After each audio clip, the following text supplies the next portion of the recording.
First of all, nutrition is very individual. So no matter what anyone says, it's really important that you experiment in training and find out what works for you, both in terms of the types of fuel that you take in as well as the quantities. But what I find works for many of my athletes is to go liquid only. So for Olympic and longer, as the distance gets longer, you have a need for more fuel. For Olympic, you can get away with less. For a half Ironman, you maybe need a little more. For Ironman, you really should be taking in as much as you can comfortably handle, and that involves a lot of experimentation to figure out what you can actually process.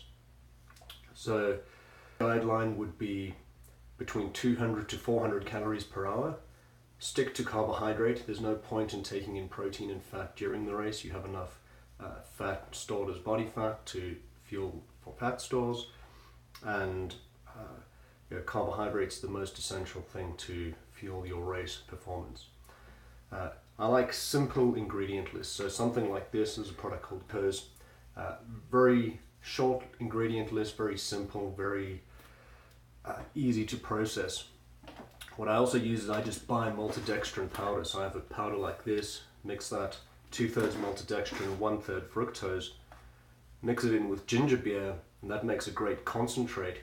I can get 1200 calories in a bottle. Drink that as a very liquid gel, and then wash that down with water from aid stations. Take a sip about every 10 minutes. I like to take in nutrition frequently.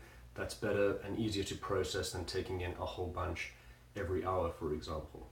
Once again, experiment, find out what works for you.